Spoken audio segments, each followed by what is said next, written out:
तो दोस्तों, स्वागत है आपका यूके इंस्पायर्ड चैनल कहानियों की दुनिया में। आज की कहानी है 3 काम।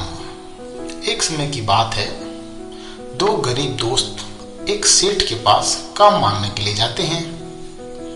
और चूंकि सेठ वो बहुत कंजूस था, वो कंजूस सेठ उन्हें फौरन काम देने पर राजी हो जाता है। लेकिन उसकी एक शर्त थी। वो सेठ उन दोनों दोस्तों को अपनी शर्त बताता है कि दोनों को पूरे साल काम करने पर साल के अंत में दोनों दोस्तों को 12-12 स्वर्ण मुद्राएं वह देगा। साथ ही वो सेठ ये भी बोलता है कि अगर उन्होंने काम ठीक से नहीं किया या किसी आदेश का पालन ठीक से नहीं किया तो वह उस एक गलती के बदले 4 स्वर्ण मुद्राएं उनकी तनख्वाह से काट लेगा। अब चूंकि दोनों दोस्त बहुत गरीब थे और दोनों को बहुत जरूरत थी 12-12 स्वर्ण मुद्राएं साल का देकर, दोनों बोलते ठीक है सेठ जी। दोनों दोस्त तुरंत राजी हो जाते हैं। अब दोनों दोस्त सेठ की शर्त मान जाते हैं और पूरे साल कड़ी मेहनत करते हैं। दौड़ दौड़ कर सेठ के सारे काम करते हैं, सेठ का हर आदेश का पालन करते हैं। इस तरह धीरे धीरे कर कर पूरा 1 साल बीत जाता है। जब दोनों दोस्त सेठ के पास 12-12 स्वर्ण मुद्राएं अपनी अपनी मांगने जाते हैं तो सेठ बोलता है कि अरे अभी कहाँ साल पूरा हुआ है, अभी तो साल का आखिरी दिन बचा है, इसलिए तुम्हें आज पूरे दिन काम करना है और मुझे तुम दोनों से आज ही 3 काम और करवाने हैं। अब दोनों दोस्त ये सुनकर हैरान हो जाते हैं, पर क्या कर सकते थे, दोनों बेचारे गरीब। सेठ ने अब अपने तीनों काम बताना शुरू किए। सेठ बोलता है कि देखो, मेरा पहला काम ये है कि तुम दोनों को छोटी सुराही में बड़ी सुराही डालकर दिखाओ। दूसरा काम मेरा ये करना है कि दुकान में जो पड़े गीले अनाज हैं उसको बिना बाहर निकाले सुखाओ। और तीसरा काम सेठ बताता है कि तुम दोनों मेरे सिर का सही सही वजन बताओ। अब दोनों दोस्त बोलते हैं सेठ जी ये तो असंभव है। अब सेठ बड़ा खुश हो जाता है बात सुनकर कि बोलता है देखो, मेरी शर्त के अनुसार तुम लोगों ने साल के लास्ट दिन पूरा काम नहीं कर पाया। अब सेठ की चालाकी काम कर गई। उसने कहा ठीक है, तो फिर यहाँ से तुम दोनों चले जाओ।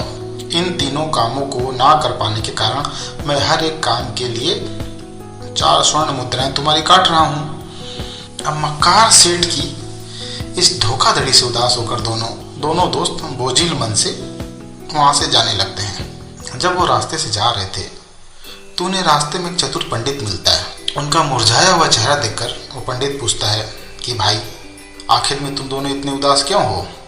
तो पंडित को उन दोनों दोस्तों ने पूरी बात समझा दी कि सेठ ने किस तरह उनका पैसा नहीं दिया। पंडित उनको वापस सेठ के पास समझा बुझा कर भेजता है। अब बोला है कि जाओ, जो जो मैं समझाया हूँ यह काम तुम करो। अब दोनों सेठ के पास पहुँच बोलते हैं सेठ जी अभी तो आपका आधा दिन बचा है, हम आपके तीनों काम कर देते हैं। सेठ ये सब देखकर बहुत हैरान था। वो सोचा कि ठीक है, उसका क्या बिगड़ेगा। वो तीनों दुकान में जाते हैं और दोनों दोस्त अपना काम वहाँ शुरू कर देते हैं। दोनों में से एक दोस्त बड़ी सुराही को तोड़ तोड़ कर उसके टुकड़े कर देता है और उन्हें छोटी सुराही के अंदर डाल देता है। अब सेठ बेचारा मन मसोर कर रह जाता है, वो कुछ नहीं कर पाता है। इसके बाद दोनों दोस्त अब उस अनाज को दुकान के अंदर फैला देते हैं जो गीला था। तो सेठ बोलता है सिर्फ फैलाने से काम नहीं चलेगा, इसको सुखाना भी है तुमको मेरी दूसरी शर्त के अनुसार। अब इसके लिए तुम्हें धूप और हवा चाहिए। सेठ बड़ा मुस्कुराते बोल रहा था। तो दोनों दोस्त बोलते हैं सेठ जी रुकिए, देखते जाइए बस। ऐसा कहते हुए दोनों मित्र हथौड़ा उठाकर आगे बढ़ जाते हैं और दुकान की दीवार और छत तोड़ डालते हैं, जिससे कि वहाँ हवा और धूप दोनों आने लगती है। अब क्रोधित मित्रों को सेठ और उसके आदमी बस देखते रह जाते हैं, पर किसी की भी उन्हें रोकने की हिम्मत नहीं होती है।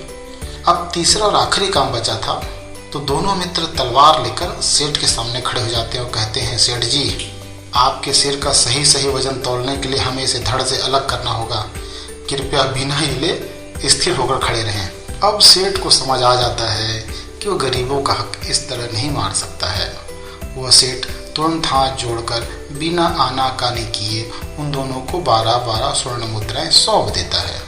तो दोस्तों, इस कहानी से हमें यही सीख मिलती है कि बेईमानी का फल हमेशा बुरा ही होता है।